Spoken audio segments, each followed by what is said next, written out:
ಈ ಒಂದು ಸಮಯದಲ್ಲಿ ಕಳೆದ ವಾರ ಬಿಟ್ಟಿರುವಂಥ ಅಂಶವನ್ನು ಮೂರನೇ ಭಾಗವಾಗಿ ನೋಡಿಕೊಳ್ಳೋಣ. ಗೋಗ್ ಮಾಗೋಗ್ ಅಂದರೆ ಯಾರು, ಮೂರನೇ ಭಾಗವನ್ನು. ನನ್ನ ವಾಯ್ಸ್ ಕ್ಲಾರಿಟಿ ಕೇಳಿಸ್ತಾ ಇದೆಯಾ?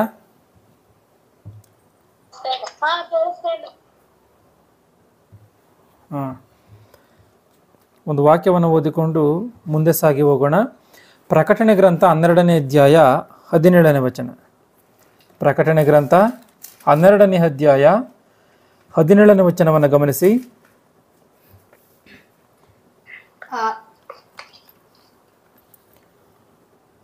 ಆಗ ಘಟಸರ್ಪನ ಸ್ತ್ರೀಯ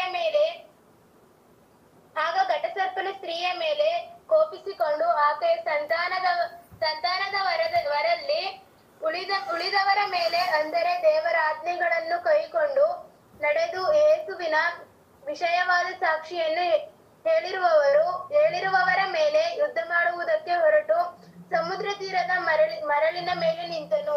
ಗಮನಿಸಿ, ಇಲ್ಲಿ ಪ್ರಕಟಣೆ ಗ್ರಂಥ 12ನೇ ಅಧ್ಯಾಯ 7ನೇ ವಚನದಿಂದ ನೋಡ್ಕೊಂಡು ಹೋಗುವಂಥದ್ದಾದರೆ ಪರಲೋಕದಲ್ಲಿ ಯುದ್ಧ ನಡೆದಿರುವಂಥ ವಿಚಾರ ಗೊತ್ತಾಗುತ್ತೆ.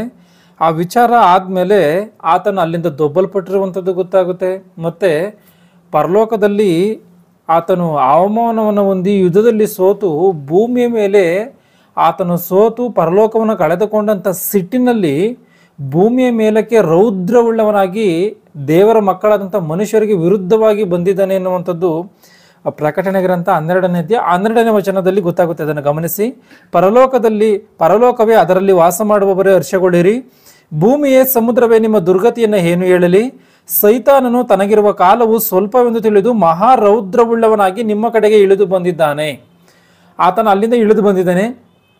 ಅದಾದಮೇಲೆ ಈ 13ನೇ ವಚನದಿಂದ ನೋಡ್ಕೊಂಡು ಹೋಗುವಂಥದ್ದಾದರೆ 17ನೇ ವಚನದವರೆಗೂ 13ನೇ ವಚನದಿಂದ 17ನೇ ವಚನದವರೆಗೂ ನೋಡ್ಕೊಂಡು ಹೋಗುವಂಥದ್ದಾದರೆ ಆತನು ಕ್ರಿಸ್ತ ಪೂರ್ವದಲ್ಲಿ ಇಸ್ರಾಯೇಲರಿಗೆ ವಿರುದ್ಧವಾಗಿ ಯಾವ ರೀತಿಯಾಗಿ ಸೈತಾನನು ಹೋರಾಡಿದ್ದನೋ, ದೇವರು ಯಾವ ರೀತಿಯಾಗಿ ಇಸ್ರಾಯೇಲರನ್ನು ಕಾಪಾಡಿ ನಡೆಸಿದ್ದಾರೋ, ಇವೆಲ್ಲವೂ ಕೂಡ ರೂಪಾಲಂಕಾರವಾಗಿ ಇಲ್ಲಿ ಒಬ್ಬ ಸ್ತ್ರೀ ಇದ್ಲು, ಆ ಸ್ತ್ರೀ ಒಂದು ಮಗುವನ್ನು ಎತ್ತಲು ಎಂಬುದಾಗಿ ಅರಣ್ಯದಲ್ಲಿ ಇತ್ತು, ಅರಣ್ಯ ಎಂಬುದಾಗಿ ಇಲ್ಲೆಲ್ಲ ಈ ವಾಕ್ಯಗಳು ಬರೆಯಲ್ಪಟ್ಟಿದೆ.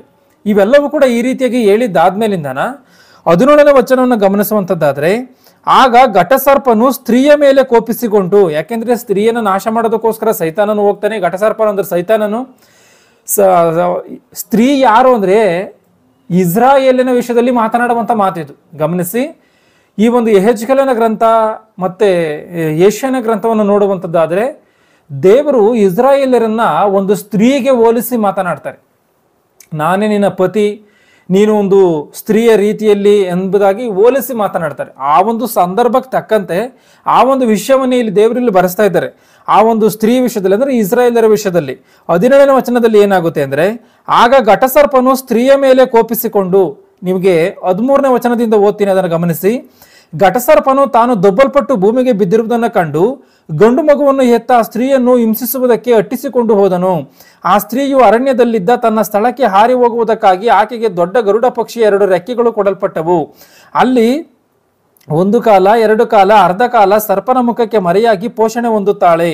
ಆ ಸರ್ಪನು ಸ್ತ್ರೀಯನ್ನು ಬಡಿಸಿಕೊಂಡು ಹೋಗಬೇಕೆಂದು ಆಕೆಯ ಹಿಂದೆ ತನ್ನ ಬಾಯೊಳಗಿಂದ ನೀರನ್ನು ನದಿಯಂತೆ ಬಿಟ್ಟನು. ಆದರೆ ಭೂಮಿಯು ಆ ಸ್ತ್ರೀಯ ಸಹಾಯಕ್ಕೆ ಬಂದು ಬಾಯಿ ತೆರೆದು ಘಟಸರ್ಪನು ತನ್ನ ಬಾಯೊಳಗಿಂದ ಬಿಟ್ಟ ನದಿಯನ್ನು ಕುಡಿದು ಬಿಟ್ಟಿತು. ಆಗ ಘಟಸರ್ಪನು ಸ್ತ್ರೀಯ ಮೇಲೆ ಕೋಪಿಸಿಕೊಂಡು ಆಕೆಯ ಸಂತಾನದವರಲ್ಲಿ ಉಳಿದವರ ಮೇಲೆ, ಅಂದರೆ ಸ್ತ್ರೀಯನ್ನ ನಾಶ ಮಾಡಬೇಕೆಂಬುದಾಗಿ ಹೋಗ್ತಾನೆ. ಸ್ತ್ರೀ ನಾಶ ಮಾಡಬೇಕೆಂಬುದಾಗಿ ಹೋದಾಗ ಆ ಸ್ತ್ರೀ ಸಿಗೋಲ್ಲ. ಆ ಸಿಗದೇ ಇರುವಂಥ ಕಾರಣ ಆತನು ಸ್ತ್ರೀಯ ಮೇಲೆ ಕೋಪಿಸಿಕೊಂಡು ಏನು ಮಾಡ್ತಾನಂತೆ ಅಂದರೆ 17ನೇ ವಚನವನ್ನು ಗಮನಿಸಿ. ಆಗ ಘಟಸರ್ಪನು ಸ್ತ್ರೀಯ ಮೇಲೆ ಕೋಪಿಸಿಕೊಂಡು ಆಕೆಯ ಸಂತಾನದವರಲ್ಲಿ ಉಳಿದವರ ಮೇಲೆ, ಸ್ತ್ರೀಯ ಮೇಲೆ ಕೋಪಿಸಿಕೊಂಡು ಆಕೆಯ ಸಂತಾನದವರಲ್ಲಿ ಉಳಿದವರ ಮೇಲೆ ಅಂದರೆ ಯಾರು ಅಂತ ಅಂದರೆ ಮುಂದೆ ಗಮನಿಸಿ, ಅಂದರೆ ಅಂತ ಇದೆ. ಅಂದರೆ ದೇವರ ಆಜ್ಞೆಗಳನ್ನು ಕೈಗೊಂಡು ನಡೆದು ಯೇಸುವಿನ ವಿಷಯವಾದ ಸಾಕ್ಷಿಯನ್ನು ಹೇಳಿರುವವರ ಮೇಲೆ, ದೇವರ ಆಜ್ಞೆಗಳನ್ನು ಕೈಗೊಂಡು ನಡೆದು ಯೇಸುವಿನ ವಿಷಯವಾದಂಥ ಸಾಕ್ಷಿಯನ್ನು ಹೇಳಿರುವವರ ಮೇಲೆ ಯುದ್ಧ ಮಾಡುವುದಕ್ಕೆ ಹೊರಟು ಸಮುದ್ರದ ತೀರದ ಮರಳಿನ ಮೇಲೆ ನಿಂತನು. ಗಮನಿಸಿ ಏನಿದೆಯೋ ಅಂದರೆ ಈತನು ಯೇಸು ಕ್ರಿಸ್ತನ ಹಿಂಬಾಲಕರೇನಿದ್ದಾರೋ, ಯೇಸು ಕ್ರಿಸ್ತನ ಅನುಯಾಯಿಗಳೇನಿದ್ದಾರೋ, ಕ್ರೈಸ್ತರು ಎನ್ನುವಂಥದ್ದು ಒಂದೇ ಮಾತು ಹೇಳಬೇಕು ಅಂದರೆ ದೇವರ ಮಾತುಗಳಿಗೆ ಅನುಸಾರವಾಗಿ ಬದುಕುವಂಥ ಯಾರೇ ಆದರೂ ಸರಿ ಅವರೆಲ್ಲರಿಗೂ ವಿರುದ್ಧವಾಗಿ ಹೋರಾಡೋದಕ್ಕೋಸ್ಕರ ನಿಂತಿದ್ದಾನೆ ಎನ್ನುವಂಥದ್ದು ಸ್ಪಷ್ಟವಾಗಿ ಪ್ರಕಟಣೆ ಗ್ರಂಥದಲ್ಲಿ ನಾವು ಈಗ ಓದ್ಕೊಂಡಂಥ ಮಾತು ಗಮನಿಸಿ. ಅದನ್ನು 17ನೇ ವಚನವನ್ನು ಕೊನೆ ಒಂದು ಭಾಗವನ್ನು, ಅಂದರೆ ದೇವರ ಆಜ್ಞೆಗಳನ್ನು ಕೈಗೊಂಡು ನಡೆದು ಯೇಸುವಿನ ವಿಷಯವಾದಂಥ ಸಾಕ್ಷಿಯನ್ನು ಹೇಳಿರುವವರ ಮೇಲೆ, ಅಂದರೆ ಯಾರ್ಯಾರು ಯೇಸು ಕ್ರಿಸ್ತನ ವಿಷಯದಲ್ಲಿ ಸಾಕ್ಷಿ ಹೇಳ್ತಾರೋ, ಅಂದರೆ ಒಂದೇ ಮಾತು ಹೇಳ್ಬೇಕು ಅಂದರೆ ಯಾರ್ಯಾರು ಸುವಾರ್ತೆಯನ್ನು ಸಾರ್ತಾರೋ, ನೀತಿವಂತರಾಗಿ ಬದುಕುವುದಕ್ಕೆ ಮನಸ್ಸನ್ನು ಮಾಡ್ತಾರೋ, ನೀತಿವಂತರು ಯಾರ್ಯಾರಿದ್ದಾರೋ ಇವರೆಲ್ಲರಿಗೂ ವಿರುದ್ಧವಾಗಿ ಸೈತಾನನು ಎದ್ದು ಜನಗಳನ್ನು ಎತ್ತುಕಟ್ತಾನೆ. ಇವರು ಮತಾಂತರ ಮಾಡ್ತಾರೆ ಅಂತಲೋ, ಇನ್ನೊಂದೋ ಮತ್ತೊಂದೋ ವಿದೇಶಿ ದೇವರು ಅಂತಲೋ ಯಾವುದೋ ಒಂದು ಆಲೋಚನೆಗಳನ್ನು ಮನುಷ್ಯನ ಮನಸ್ಸಿನಲ್ಲಿ ಹಾಕಿ ಮನುಷ್ಯನನ್ನೇ ಎತ್ತುಕಟ್ತಾನೆ. ಇವತ್ತು ಯಾರ್ಯಾರು ನೀತಿವಂತರು ಇದ್ರು ಏನಕ್ಕೆ ಕಷ್ಟ ಬರ್ತದೆ ಎಂಬುದಾಗಿ ಯೇಸು ಕ್ರಿಸ್ತನು ಹೇಳಿದ್ದಾನೆ. ವಾಕ್ಯಗಳು ಆ ರೀತಿಯಾಗಿ ಬರೆಯಲ್ಪಟ್ಟಿದೆ. ಆ ರೀತಿಯಾಗಿ ಶ್ರಮೆಗಳನ್ನು ಅನುಭವಿಸ್ತೀವಿ ನಾವೆಲ್ಲರೂ ಅಂತ ಅಂದರೆ ಇದೇ ಕಾರಣ. ಸೈತಾನನು ಮನುಷ್ಯನನ್ನು ಎತ್ತುಕಟ್ತಾನೆ. ಯಾಕೆಂದರೆ ಆತನೇ ಇಲ್ಲಿ ದೇವರು ಬರೆಸಿದ್ದಾರೆ, ಇಲ್ಲಿ ದೇವರ ಆಜ್ಞೆಗಳನ್ನು ಕೈಗೊಂಡು ನಡೆದು ಯೇಸುವಿನ ವಿಷಯವಾದ ಸಾಕ್ಷಿಯನ್ನು ಹೇಳಿರುವವರ ಮೇಲೆ ಯುದ್ಧ ಮಾಡುವುದಕ್ಕೆ ಹೊರಟು ಸಮುದ್ರ ತೀರದ ಮರಳಿನ ಮೇಲೆ ನಿಂತನು ಅಂತ. ಅಂದರೆ ನಿರಂತರವಾದಂಥ ಯುದ್ಧ ಭಕ್ತರ ಮೇಲೆ ಇರ್ತತೆ ಅಂತ ನೋಡುವಾಗ ಭಕ್ತರ ಮೇಲೆ ಇರ್ತತೆ ಎನ್ನುವಂಥದ್ದನ್ನು ನಾವು ಖಚಿತವಾಗಿ ಅರ್ಥ ಮಾಡಿಕೊಳ್ಬೇಕಾಗಿರುವಂಥ ಸಂಗತಿ. ಮತ್ತು ಪ್ರಕಟಣೆ ಗ್ರಂಥ 16ನೇ ಅಧ್ಯಾಯ 14ನೇ ವಚನವನ್ನು ಗಮನಿಸಿ.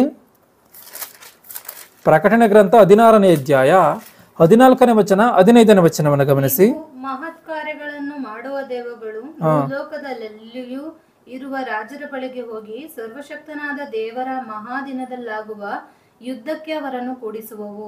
ಈಗೋ ಕಳ್ಳನು ಬರುವಂತೆ ಬರುತ್ತೇನೆ, ತಾನು ನಿರ್ವಾಣನಾಗಿ ತಿರುಗಾಡಿ ಅವಮಾನಕ್ಕೆ ಗುರಿಯಾದೇನೆಂದು ಎಚ್ಚರವಾಗಿದ್ದು ತನ್ನ ವಸ್ತ್ರಗಳನ್ನು ಕಾಪಾಡಿಕೊಳ್ಳುವವನು ಧನ್ಯನು. ಸಾಕು, ಗಮನಿಸಿ. ಸೈತಾನನು ಮತ್ತೆ ಇನ್ನು ಯಾವ ರೀತಿಯಾಗಿ ಈತನು ಯುದ್ಧದಲ್ಲಿ ಇದನೋ, ಅಂದರೆ ದೇವರ ಮಕ್ಕಳ ಮೇಲೆ ಯಾವ ರೀತಿಯಾಗಿ ಯುದ್ಧದಲ್ಲಿ ಇದನೋ ಗಮನಿಸಿ. 13ನೇ ವಚನದಿಂದ, ಮತ್ತು ಘಟಸರ್ಪ, ಮೃಗ, ಸುಳ್ಳು ಪ್ರವಾದಿ. ಇಲ್ಲಿ 3 ಕಾಣುತ್ತೆ ನೋಡಿ, ಘಟಸರ್ಪ, ಮೃಗ, ಸುಳ್ಳು ಪ್ರವಾದಿ. ಅಂದರೆ ನಮಗೆ ಇವಾಗ ತಂದೆ ಮಗ ಪವಿತ್ರಾತ್ಮನು ಎನ್ನುವಂಥದ್ದು ಗೊತ್ತಿದೆ. ನಾವು ದೇವರ ವಿಚಾರಗಳಲ್ಲಿ ನೋಡುವಾಗ ತಂದೆ ಮಗ ಪವಿತ್ರಾತ್ಮನು ಎನ್ನುವಂಥದ್ದು ಕಾಣುತ್ತೆ. ತಂದೆ ಇದ್ದಾನೆ, ಯೇಸು ಕ್ರಿಸ್ತನಿದ್ದಾನೆ, ಪವಿತ್ರಾತ್ಮನಿದ್ದಾನೆ ಅಂತ. ಆ ರೀತಿಯಾಗಿ ಸೈತಾನನು ಕೂಡ ಆತನಿಗೆ ಸರಿಯಾಗುವಂಥ ರೀತಿಯಲ್ಲಿ ಆತನ ಏರ್ಪಾಟ್ ಮಾಡ್ಕೊಂಡಿದ್ದಾನೆ. ಏನು ಅಂದರೆ ಘಟಸರ್ಪ, ಮೃಗ, ಸುಳ್ಳು ಪ್ರವಾದಿ. ಇಲ್ಲೂ 3 ಜನ ಇರುವಂಥದ್ದು ಕಾಣುತ್ತೆ. ಗಮನಿಸಿ, ಘಟಸರ್ಪ, ಮೃಗ, ಸುಳ್ಳು ಪ್ರವಾದಿ, ಇವರ ಬಾಯಿಗಳಿಂದ ಕಪ್ಪೆಗಳಂತಿದ್ದ 3 ಅಶುದ್ಧಾತ್ಮಗಳು ಬರುವುದನ್ನು ಕಂಡೆನು. ಇವೇನು ಅಂತ ಅಂದರೆ ಮಹತ್ ಕಾರ್ಯಗಳನ್ನು ಮಾಡುವಂಥ ದೆವ್ವಗಳಂತೆ. ಗಮನಿಸಿ ಇಲ್ಲೇನಿದೆಯೋ, ಮತ್ತು ಘಟಸರ್ಪ, ಮೃಗ, ಸುಳ್ಳು ಪ್ರವಾದಿ, ಇವರ ಬಾಯಿಗಳಿಂದ ಕಪ್ಪೆಗಳಂತಿದ್ದ 3 ಅಶುದ್ಧಾತ್ಮಗಳು ಬರುವುದನ್ನು ಕಂಡೆನು. ಇವು ಮಹತ್ ಕಾರ್ಯಗಳನ್ನು ಮಾಡುವ ದೆವ್ವಗಳು. ನಾವಿವತ್ತೆಲ್ಲ ಏನು ಅಂದ್ಕೊಂಡಿದ್ವಿ ಅಂದರೆ ಮಹತ್ ಕಾರ್ಯಗಳಾಗುತ್ತೆ ಅಂದರೆ ದೇವರಿಂದಲೇ ಆಗುತ್ತೆ. ಇವನಲ್ಲಿ ದೇವರ ಶಕ್ತಿ ಇದೆ, ಇವನಲ್ಲಿ ಪವಿತ್ರಾತ್ಮನ ವರಗಳಿದೆ, ಇವನು ಅದಕ್ಕೆ ಸ್ವಸ್ಥತೆಗಳನ್ನು ಮಾಡ್ತಾನೆ, ಅನ್ಯ ಭಾಷೆಗಳನ್ನು ಮಾತನಾಡ್ತಾನೆ, ಮತ್ತು ಯಾವುದ್ಯಾವುದೋ ದೊಡ್ಡ ದೊಡ್ಡ ಕಾರ್ಯಗಳನ್ನೆಲ್ಲ ಈತನು ಮಾಡ್ತಾನೆ ಅಂತೇಳಿ ನಾವು ಭಾವಿಸ್ತೀವಿ. ಅವ್ರು ಮಾಡುವಂಥ ಮಾಯೆಗಳನ್ನು ನೋಡಿ ನಾವು ಭಾವಿಸ್ತೀವಿ. ಮಹತ್ ಕಾರ್ಯಗಳು ಅಂದರೆ ಇವತ್ತು ನಾವೇನು ಅಂದ್ಕೊಳ್ತೀವಿ ಅಂದರೆ ಏನೋ ಒಂದು ಅದ್ಭುತ ನಡೀತತೆ ಅಂದರೆ ಇದು ದೇವರಿಂದಲೇ ನಡೀತತೆ ಅಂತ ನಾವು ಅಂದ್ಕೊಂಡಿದ್ದೀವಿ. ಆದರೆ ದೇವರು ವಾಕ್ಯವಿಲ್ಲಿ ಏನು ಭಿನ್ನವಾಗಿ ಹೇಳ್ತಾ ಇದೆ ಗಮನಿಸಿ. ಇವು ಮಹತ್ ಕಾರ್ಯಗಳನ್ನು ಮಾಡುವ ದೆವ್ವಗಳು ಮಹತ್ ಕಾರ್ಯಗಳನ್ನು ಮಾಡುತ್ತಂತೆ. ಅಂದ್ರೆ ದೇವರಿಂದ ಮಾತ್ರವೇ ಮಹತ್ ಕಾರ್ಯ ನಡೀಲ್ಲ, ದೆವ್ವಗಳಿಂದಲೂ ಮಹತ್ ಕಾರ್ಯ ನಡೀತತೆ ಎನ್ನುವಂಥದ್ದು ಗೊತ್ತಾಗ್ತಾ ಐತೆ. ಯಾವ ರೀತಿಯಾಗಿ ಅಂದರೆ ವಿಮೋಚನಾ ಕಾಂಡದಲ್ಲಿ ದೇವರು ಮೋಶೆಗೆ ಹೇಳ್ತಾರೆ, ನೀನು ಹೋಗಿ ಈ ಒಂದು ಕೋಲನ್ನು ತೆಗೆದುಕೊಂಡು ಹೋಗಿ ಫರೋಹನ ಮುಂದೆ ನೀನು ಬಿಸಾಡು, ಅದು ಆವಾಗುತ್ತೆ ಅಂತ. ಯಾಕೆ ದೇವರು ಇದನ್ನು ಹೇಳ್ತಾರೆ ಅಂದರೆ ಈತನು ದೇವರಿಂದಲೇ ಬಂದಿದ್ದಾನೆ ಎನ್ನುವಂಥದ್ದನ್ನು ಅವ್ರು ಅರ್ಥ ಮಾಡ್ಕೋಬೇಕೆಂಬುದಾಗಿ ದೇವರು ಈ ಮಾತನ್ನು ಹೇಳ್ತಾರೆ. ಆದರೆ ಅಲ್ಲಿದ್ದಂಥ ಮಂತ್ರವಾದಿಗಳು ಕೂಡ ಏನು ಮಾಡ್ತಾರೆ, ಅವರು ಕೂಡ ಕೋಲುಗಳನ್ನು ಎಸ್ತು ಹಾವನ್ನಾಗಿ ಮಾಡ್ತಾರೆ. ಆ ರೀತಿಯಾಗಿ ಮಹತ್ ಕಾರ್ಯಗಳನ್ನು ನೋಡಿದ್ರೆ ದೇವರಿಂದಲೇ ಇದು ನಡೀತತೆ ಅಂತೇಳಿ ಮರುಳುಗೊಂಡು ನಾವೇನು ಮಾಡ್ತೀವಿ, ಅದನ್ನು ಹಿಂಬಾಲಿಸ್ಕೊಂಡು ಅದರಂತೆ ಜೀವಿಸ್ಕೊಂಡು ಹೋದರೆ ನರಕದ ಪಾಲಾಗ್ಬಿಡ್ತೀವಿ. ಮಹತ್ ಕಾರ್ಯಗಳನ್ನು ಮಾಡುವ ದೆವ್ವಗಳು ಇವು ಮಹತ್ ಕಾರ್ಯಗಳನ್ನು ಮಾಡುವ ದೆವ್ವಗಳು ಭೂಲೋಕದಲ್ಲಿ ಎಲ್ಲೆಲ್ಲಿಯೂ ಇರುವ ರಾಜರ ಬಳಿಗೆ ಹೋಗಿ. ಗಮನಿಸಿ, ನಾವೆರಡು ಭಾಗಗಳಲ್ಲಿ ನೋಡ್ಕೊಂಬಂದಂತ ಈ ಗೋಗ್ ಮಾಗೋಗ್ ಎನ್ನುವಂಥ ಒಂದು ಜನರು ಯಾರು ಎಂಬುದಾಗಿ ನಾವು ನೋಡ್ಕೊಂಡ್ವಲ್ಲ, ಇಲ್ಲಿ ಗಮನಿಸಿ, ಭೂಲೋಕದ ಎಲ್ಲೆಲ್ಲಿಯೂ ಇರುವ ಎಂಬುದಾಗಿ ಐತೆ. ಇಲ್ಲಿ ಭೂಮಿ ಮೇಲೆ ಎಲ್ಲೆಲ್ಲಿಯೂ ಕೂಡ ಅನೀತಿವಂತರಿದ್ದಾರೆ. ಭೂಮಿ ಮೇಲೆ ಎಲ್ಲ ಕಡೆ ನೀತಿವಂತರಿದ್ದಾರೆ, ಅಂದ್ರೆ ನೀತಿವಂತರು ಇದ್ದಾರೆ. ಈ ನೀತಿವಂತರಿಗೆ ಅನೀತಿವಂತರು ಎಲ್ಲ ಕಡೆ ಟಾರ್ಚರ್ ಮಾಡ್ತಾನೆ ಇದ್ದಾರೆ, ಹಿಂಸೆ ಕೊಡ್ತಾನೆ ಇದ್ದಾರೆ, ದೇವರ ರಾಜ್ಯಕ್ಕೆ ಅಡ್ಡಿ ಮಾಡ್ತಾನೆ ಇದ್ದಾರೆ, ಅಂದ್ರೆ ಪ್ರತಿಯೊಂದು ಮಾಡ್ತಾನೆ ಇದ್ದಾರೆ. ಇಲ್ಲಿ ಸೈತಾನನ ಏನ್ ಮಾಡ್ತಿದೆಯಂತೆ ಅಂದ್ರೆ, ಭೂಲೋಕದಲ್ಲಿ ಎಲ್ಲೆಲ್ಲಿಯೂ ಇರುವ ರಾಜರ ಬಳಿಗೆ ಹೋಗಿ, ರಾಜರ ಬಳಿಗೆ ಅಂದ್ರೆ ಏನಪ್ಪಾ ಇದ್ರ ಅರ್ಥ ಅಂದ್ರೆ ಚೆನ್ನಾಗಿ ಗಮನಿಸಿ. ಎಫೆಸ ಪುಸ್ತಕದಲ್ಲಿ ಒಂದು ಮಾತು ಬರೆಯಲ್ಪಟ್ಟಿದೆ. ಆ ಮಾತನ್ನ ಒಂದ್ಸರಿ ನೀವು ಎಫೆಸದವರಿಗೆ ಬರೆದ ಪುಸ್ತಕ 6ನೇ ಅಧ್ಯಾಯ 16ನೇ ವಚನವನ್ನು ಗಮನಿಸಿ. ಎಫೆಸದವರಿಗೆ 6ನೇ ಅಧ್ಯಾಯ 16ನೇ ವಚನವನ್ನ. ಮತ್ತು ನಂಬಿಕೆ ಎಂಬ ಗುರಾಣಿಯನ್ನು ಹಿಡ್ಕೊಳ್ಳಿರಿ, ಅದರಿಂದ ನೀವು ಕೆಡುಕನ ಅಗ್ನಿ ಬಾಣಗಳನ್ನೆಲ್ಲ ಆರಿಸಿ. ಗಮನಿಸಿ, ಸಾಕು. ಇಲ್ಲಿ ಕೆಡುಕನ ಅಗ್ನಿ ಬಾಣಗಳು ಎಂಬುದಾಗಿ ಬರೆಯಲ್ಪಟ್ಟಿದೆ. ಅಂದ್ರೆ ಸೈತಾನನ ಅಗ್ನಿ ಬಾಣಗಳು ಅಂತಾನ. ಅಂದ್ರೆ ಅಗ್ನಿ ಬಾಣಗಳು ಅಂದ್ರೆ ಏನು? ಇವಾಗ ನಮ್ಗೆಲ್ಲರಿಗೂ ಕೂಡ ಬಾಣ ಬಿಲ್ಲು ಗೊತ್ತಿದೆ. ನಾವು ನಾಟಕಗಳನ್ನು ಮಾಡುವಂಥ ಸಮಯದಲ್ಲಿ ನೋಡಿದೀವಿ ನಾವು. ಅಂದ್ರೆ ಒಂದು ಬೆಂಡಾಗಿರುವಂಥ ಒಂದು ಕಡ್ಡಿ ಇರುತ್ತೆ, ಅದಕ್ಕೊಂದು ಏನೋ ದಾರದ ಥರದ್ದು ಇರ್ತದೆ, ಅದರಲ್ಲಿ ಸಿಕ್ಕಿಸ್ಕೊಂಡು ಬಿಲ್ಲನ್ನ ಹೊಡಿತಾರೆ. ಇದು ನಮಗೆ ಗೊತ್ತಿದೆ. ಆದರೆ ಇಲ್ಲಿ ಏನು ಬರೆಯಲ್ಪಟ್ಟಿದೆ? ಕೆಡುಕನ ಅಗ್ನಿ ಬಾಣಗಳು ಎಂಬುದಾಗಿ ಬರೆಯಲ್ಪಟ್ಟಿದೆ. ಅಂದ್ರೆ ಒಂದು ಬಾಣಕ್ಕೆ, ಒಂದು ಬಿಲ್ಲಿಗೆ ಒಂದು ಬಾಣವನ್ನ ಹಿಡ್ಕೊಂಡು ಆ ಒಂದು ಬಾಣದ ತುದಿಗೆ ಬೆಂಕಿಯನ್ನು ಹಚ್ಚಿ ಅದನ್ನ ಬಿಟ್ರೆ ಅದು ಹೋಗಿ ಎಲ್ಲಿ ಬೀಳ್ತತೋ ಅಲ್ಲಿರುವಂತ ಏನೇನು ಸಿಗುತ್ತೋ ಎಲ್ಲವನ್ನ ಸುಟ್ಟಾಕ್ಬಿಡ್ತೈತಿ. ಅಂದ್ರೆ ಬೆಂಕಿ ಹೋಗಿ ಎಲ್ಲಿ ಬೀಳ್ತತೋ ಅಲ್ಲೆಲ್ಲವನ್ನ ಸುಟ್ಟಾಕ್ಬಿಡ್ತೈತಿ. ಆ ರೀತಿಯಾಗಿ ದೇವರು ಸೈತಾನನ ವಿಷಯದಲ್ಲಿ ಏನು ಬರೆಸಿದ್ದಾರೆ ಅಂತ ಅಂದ್ರೆ ಅಗ್ನಿ ಬಾಣಗಳು ಎಂಬುದಾಗಿ ಬರೆಸಿದ್ದಾರೆ. ಅಂದ್ರೆ ಕೆಡುಕನ ಅಗ್ನಿ ಬಾಣ ಅಂತಂದ್ರೆ ಏನು ಅಂತ ಅಂದ್ರೆ, ಸೈತಾನನು ಆತನು ಯಾವುದೋ ಒಂದು ಕಾರ್ಯದ ಮೇಲೆ ಯಾರೋ ಒಬ್ಬ ವ್ಯಕ್ತಿಯನ್ನ, ಒಬ್ಬ ಮನುಷ್ಯನ ವೀಕ್ನೆಸ್ ಏನು ಅಂತೇಳಿ ಮೊದಲು ಕಂಡಿಡ್ಕೊಂತಾನೆ. ಒಬ್ಬ ಮನುಷ್ಯನ ವೀಕ್ನೆಸ್ ಏನು ಅಂತೇಳಿ ಕಂಡಿಡ್ಕೊಂಡು ಅದರ ಮೂಲಕವಾಗಿ, ಆ ಕಾರ್ಯದ ಮೂಲಕವಾಗಿ ಒಬ್ಬ ಮನುಷ್ಯನ ಮೇಲೆ ದಾಳಿ ಮಾಡ್ತಾನೆ. ಒಬ್ಬ ಮನುಷ್ಯನಿಗೆ ಬಹಳವಾಗಿ ಸುಳ್ಳು ಹೇಳುವಂಥದ್ದು ಇಷ್ಟ ಅಂತ ಹೇಳಿ ಆತನ ಕಂಡ ಅಂದ್ರೆ ಆ ಸುಳ್ಳಿನ ಮೂಲಕವಾಗಿ ಈತನು ಸುಳ್ಳು ಹೇಳುವಂಥ ರೀತಿಯಲ್ಲಿ, ಇವನಿಗೆ ಸುಳ್ಳನ್ನು ಹೇಳಿ ಯಾಮಾರಿಸುವಂಥ ರೀತಿಯಲ್ಲಿ ಈತನು ಈ ಒಂದು ದಾಳಿಯನ್ನ ಮಾಡ್ತಾನೆ.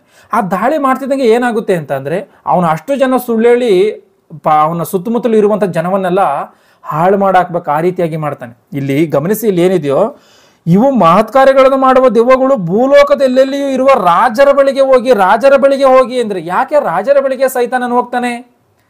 ಸಾಮಾನ್ಯರ ಬಳಿಗೆ ಹೋಗ್ದಲೆ ರಾಜರ ಬಳಿಗೆ ಹೋಗ್ತಾನೆ ಎನ್ನುವಂಥದ್ದು ಏನಕ್ಕೋಸ್ಕರ ಇಲ್ಲಿ ಬರೆಯಲ್ಪಟ್ಟಿದೆ? ಅಲ್ಲೇನಕ್ಕೆ ಅಗ್ನಿಬಾಣ ಅಂತ ಹೇಳಿ ಬರೆಯಲ್ಪಟ್ಟಿದೆ ಅಂದ್ರೆ, ಇವತ್ತು ನನ್ನನ್ನು ಒಬ್ಬನ ದಾಳಿ ಮಾಡ್ದ ಅಂತ ಹೇಳಿ ಸೈತಾನನು ನನ್ನೊಬ್ಬನ ದಾಳಿ ಮಾಡುವಂಥದ್ದಾದ್ರೆ, ಇವತ್ತು ನನಗೆ ಸುಳ್ಳಿನ ಆಲೋಚನೆಯನ್ನು ಹಾಕಿ ನಾನು ಸುಳ್ಳಿನ ಹೇಳುವಂಥ ರೀತಿಯಲ್ಲಿ ಮಾಡಿ ನಾನು ನರಕಕ್ಕೆ ಹೋಗುವಂಥ ರೀತಿಯಲ್ಲಿ ಮಾಡಿದ್ರೆ ನಾನು ಒಬ್ಬನ ನಾಶವಾಗಿ ಹೋಗ್ತೀನಿ.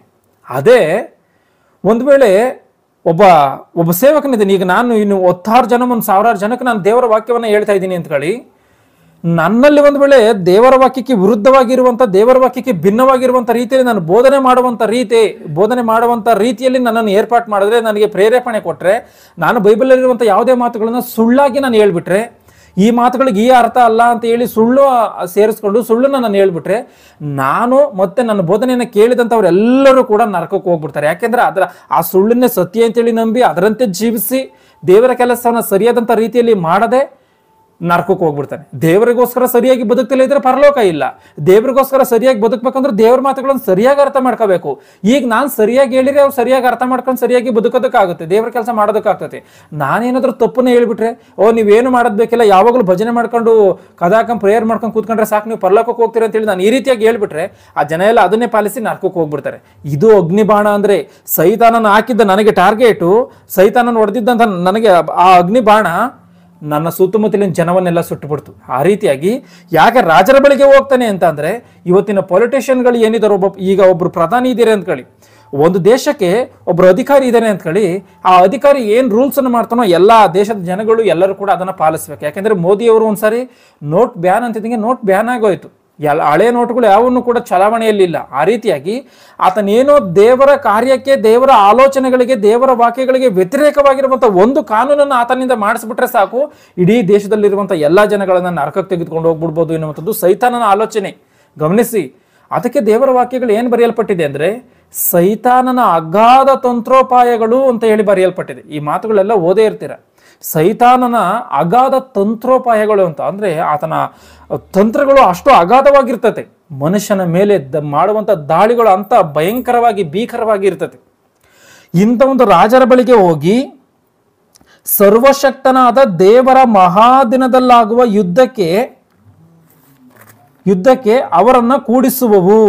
ದೇವರ ಮಹಾದಿನದಲ್ಲಾಗುವಂಥ ಯುದ್ಧದ ದಿನಕ್ಕೆ ಅವ್ರನ್ನ ಕೂಡಿಸ್ತಂತ. ಅಂದ್ರೆ ಅದು ಯಾವ ದಿನ ಅಂತಂದ್ರೆ ಈ ದಿನಗಳೇ. ಇವತ್ತೆಲ್ಲರನ್ನೂ ಕೂಡ ಸೈತಾನನು ದೇವರ ಮಕ್ಕಳಿಗೆ ವಿರುದ್ಧವಾಗಿ ಪ್ರೇರೇಪಣೆ ಕೊಡ್ತಾ ಇದ್ದಾನೆ. ಇವತ್ತು ಯಾರನ್ನು ಸುವಾರ್ತೆ ಸಾರೋದಕ್ಕೂ ಹೋಗೋಕ್ಕೆ ಬಿಡ್ತಾ ಇಲ್ಲ. ಕೆಲವು ಊರುಗಳಲ್ಲಿ ಬೋರ್ಡನ್ನು ಹಾಕಿದ್ದಾರೆ. ಯಾರು ಕೂಡ ಪಾಸ್ಟರ್ ಆದಂಥವರು ನಮ್ಮ ಊರಿಗೆ ಬರಬಾರ್ದು ಎಂಬುದಾಗಿ ಬೋರ್ಡ್ಗಳನ್ನ ಇಟ್ಬಿಟ್ಟಿದ್ದಾರೆ. ಇದಕ್ಕೆ ಕಾರಣ ಯಾರಾದ್ರೂ ಸೈತಾನನೇ ಮನುಷ್ಯನಿಗೆ ಪ್ರೇರೇಪಣೆ ಕೊಡ್ತಾನೆ. ಈ ರೀತಿಯಾಗಿ ಸುವಾರ್ತೆ ಸಾರಕ್ಕೆ ಹೋದಂಥವ್ರ ಮೇಲೆ ದಾಳಿಗಳನ್ನು ಮಾಡ್ತಾರೆ. ಇವೆಲ್ಲವೂ ಕೂಡ ಸೈತಾನ ಮಾಡಿರುವಂಥ ತಂತ್ರ ಅಂತ ಹೇಳಿ ಚೆನ್ನಾಗಿ ಅರ್ಥ ಮಾಡ್ಕೊಳ್ಬೇಕು ಈ ಮಾತುಗಳಿಂದನ. ಅಂದರೆ ನಾವು ಹೊಂದ್ಕೊಂಡಂಥ ರೀತಿಯಲ್ಲಿ ಗೋಗ್ ಮಾಗೋಗ್ ಅಂದ್ರೆ ಯಾರು ಅಂತಂದ್ರೆ, ಆ ಗೋಗ್ ಮಾಗೋಗ್ ಅನ್ನುವಂಥ ಜನಾಂಗಗಳು ಯಾವ ರೀತಿಯಾಗಿ ಆ ರಾಜನಾಗಿರ್ಬೋದು, ಆ ಪ್ರಾಂತ್ಯದಲ್ಲಿದ್ದಂಥ ಜನಗಳು ಇಸ್ರೇಲರಿಗೆ ವಿರುದ್ಧವಾಗಿ ಹೋರಾಡಿದ್ರು, ಆ ರೀತಿಯಾಗಿ ಗೋಗ್ ಮಾಗೋಗ್ ಎನ್ನುವಂಥ ಜನಾಂಗಗಳ ಸ್ವಭಾವವುಳ್ಳಂಥವರು ಭೂಮಿ ಮೇಲೆ ಎಲ್ಲ ಕಡೆ ಇವತ್ತು ದೇವರ ಮಕ್ಕಳಿಗೆ ವಿರುದ್ಧವಾಗಿ ಹೋರಾಡುವಂಥ ರೀತಿಯಲ್ಲಿ ಇದ್ದಾರೆ. ಅದನ್ನೇ ದೇವರೇನು ಮಾಡಿದ್ದಾರೆ, ಆ ಯೆಹೆಜ್ಕೇಲನ ಗ್ರಂಥದಲ್ಲಿ ಬರೆಸಿರುವಂಥ ಮಾತು ಗಮನಿಸಿ. ಯೆಹೆಜ್ಕೇಲನ ಗ್ರಂಥ 38ನೇ ಅಧ್ಯಾಯ 5ನೇ ವಚನ 6ನೇ ವಚನವನ್ನ. ಯೆಹೆಜ್ಕೇಲನ ಗ್ರಂಥ 38ನೇ ಅಧ್ಯಾಯ 5ನೇ ವಚನ 6ನೇ ವಚನವನ್ನ. ಯಾರು ತಪ್ಪದೆ ಕೇಡೆ ಶಿರಸ್ತ್ರಾಣಧಾರಿಗಳಾದ ಪಾರಸಿಯರು, ಕೂಶ್ಯರು, ಪೂಟ್ಯರು ಇವರನ್ನು ಗುಮ್ಮಿಯಾದ ಗೊಮೆರ್ಯರನ್ನು, ಉತ್ತರ ದಿಕ್ಕಿನ ಕಟ್ಟಕಡೆಯಿಂದ ಬಂದ ಗುಮ್ಮಿಯಾದ ತೋಗರ್ಮದವರನ್ನು, ಅಂತೂ ಅನೇಕ ಜನಾಂಗಗಳನ್ನು ನಿನ್ನೊಂದಿಗೆ ಬರಮಾಡುವೆನು. ಸಿದ್ಧವಾಗಿರು, ನಿನ್ನಲ್ಲಿ ಕೂಡಿ ಬಂದಿರುವ ಎಲ್ಲಾ ತಂಡಗಳೊಡನೆ ನಿನ್ನನ್ನು ಸಿದ್ಧ ಮಾಡಿಕೋ. ನೀನು ಅವುಗಳಿಗೆ ಪಾಲಕನಾಗಿರು. ಬಹುದಿವಸಗಳ ಮೇಲೆ ನಿನಗೆ ಅಪ್ಪಣೆಯಾಗುವುದು. ಖಡ್ಗದಿಂದ ನಾಶವಾಗಿ ಪುನರ್ಜೀವಿತವಾದ ದೇಶದೊಳಗೆ ನೀನು ಕಾಲಾನುಕಾಲಕ್ಕೆ ನುಗ್ಗಿ ಅನೇಕ ಜನಗಳೊಳಗಿಂದ ಒಟ್ಟುಗೂಡಿದ ನನ್ನ ಜನರ ಮೇಲೆ ಬೀಳುವಿ.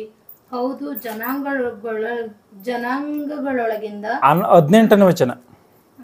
18ನೇ ವಚನವನ್ನು. ಗೋಗನು ಇಸ್ರಾಯೇಲ್ ದೇಶದ ಮೇಲೆ ಬೀಳುವ ದಿನದಲ್ಲಿ ನಾನು ಸಿಟ್ಟಿನಿಂದ ಬುಸುಕುಟ್ಟುವೆನು. ಗಮನಿಸಿ, ಅಂದ್ರೆ ಈಗ ಸೈತಾನನೇನೋ ನಿರಂತರವಾದಂಥ ರೀತಿಯಲ್ಲಿ ಯುದ್ಧದಲ್ಲಿ ಇರ್ತಾನೆ, ದೇವರ ಮಕ್ಕಳ ಮೇಲೆ ಯುದ್ಧದಲ್ಲಿ ಇರ್ತಾನೆ. ಇವತ್ತು ಪ್ರತಿಯೊಬ್ಬ ಮನುಷ್ಯನು, ಪ್ರತಿಯೊಬ್ಬ ಕ್ರೈಸ್ತನು, ಗಮನಿಸಿ, ಪ್ರತಿಯೊಬ್ಬ ಕ್ರೈಸ್ತನು ಆತನ ಇದನ್ನು ಅರ್ಥ ಮಾಡ್ಕೊಳ್ತಾನೋ ಅರ್ಥ ಮಾಡಿಕೊಳ್ಳಲ್ವೋ ಅದು ಅವನಿಗೆ ಬಿಟ್ಟಿದ್ದು. ಆದರೆ ಪ್ರತಿಯೊಂದು ಕ್ಷಣದಲ್ಲೂ ಕೂಡ ಸೈತಾನನೊಂದಿಗೆ ಯುದ್ಧ ಇದೆ. ಕ್ರೈಸ್ತ ಜೀವಿತವೇ ಒಂದು ಹೋರಾಟದ ಜೀವಿತ, ಸಾಮಾನ್ಯವಾದಂಥ ಕಾರ್ಯ ಅಲ್ಲ.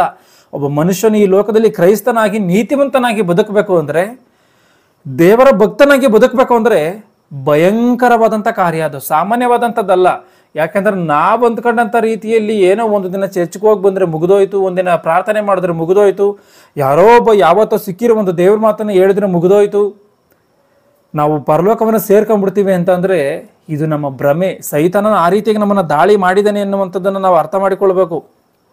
ಆವತ್ತು ಯಾವ ರೀತಿಯಾಗಿ ದೇವರ ಮಕ್ಕಳಾಗಿ ಸಭೆಯಾಗಿ ಇದ್ದಂಥದ್ದು ಇಸ್ರಾಯೇಲರಾದರೆ, ಇವತ್ತಿಗೆ ಕ್ರೈಸ್ತರಾದಂಥವರು ದೇವರ ಸಭೆಯಾಗಿ ಇದ್ದಾರೆ.